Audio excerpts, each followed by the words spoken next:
I used to think I was broken, unfixable, disposable. The criminal justice system never let me forget I believed it. They never sent me to long-term treatment. They said I was a program failure for a program I had never participated in. When they threw the word criminal at me, I swallowed it whole. I wore it like a name tag I couldn't peel off. They didn't see a human being. They saw an example, a warning, a mug shot to scare their kids straight. But what they didn't see was the soul underneath the scars. The one screaming for something bigger than punishment. The one trying to remember what hope even felt like. I was born into a world where addiction was treated like a crime, and crime was treated like the end of your story. But I didn't die when they locked me up over and over for nearly 2 decades for nonviolent drug-related offenses. I woke up. In that concrete box, I learned what freedom really meant. Because you can cage a body, but you can't cage a soul that refuses to die quietly.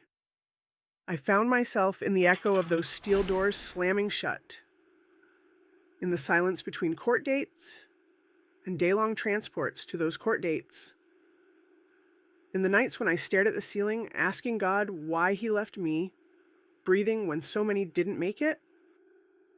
And one day, I stopped asking, why me? And started asking, what now? Because if the universe went through the trouble of keeping me alive, then it had to be for something more than shame. Maybe I wasn't being punished. Maybe I was being prepared. Prepared to show people what real redemption looks like. Prepared to prove that no system, no cell, no label can define what God built inside you. They called me a criminal, but the universe called me a catalyst, a disruptor, a teacher, a mirror. Because every person who's ever been written off by the world has a chance to show it what divine justice really looks like. You can call it karma, you can call it grace, but I call it truth. The universe doesn't waste pain, not 1 ounce of it. I lost most of my life to a failing system. I've been in cells so small I could touch both walls with my arms out. I've been treated like less than human by people who thought uniforms made them gods. I've eaten meals that barely qualified as food. I've been a number instead of a name. 103. And yet, I found God there, not religion.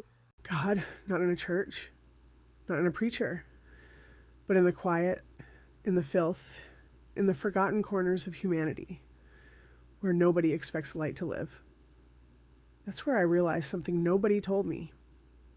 Sometimes the people the world throws away are the ones who came here to rebuild it. When I got out, I didn't recognize myself.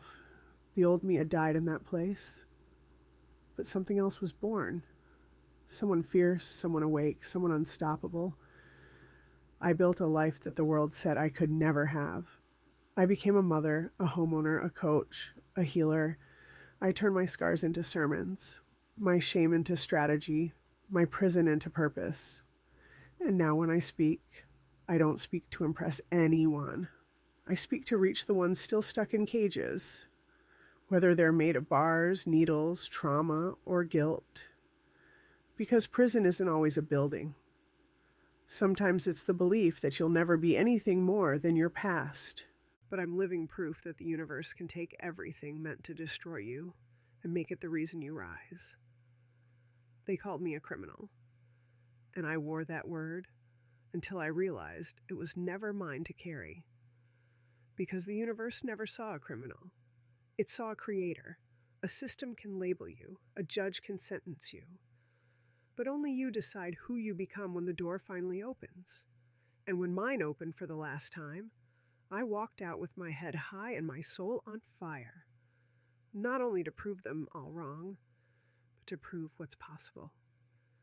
So yeah, they called me a criminal, a 5-time convicted she-felon. But the truth is, I was a catalyst the whole damn time. A catalyst for change, a catalyst for healing, a catalyst for every single person who's ever been written off as hopeless. Because if I can rise from that, so can you. I believe support should be given freely to those who need it, not sold only to those who can afford it. That's why I've packed my website with free tools and a growing supportive community at JuneSamanthaBushika.com. It comes from a place of knowing what it's like to have no one care. I care.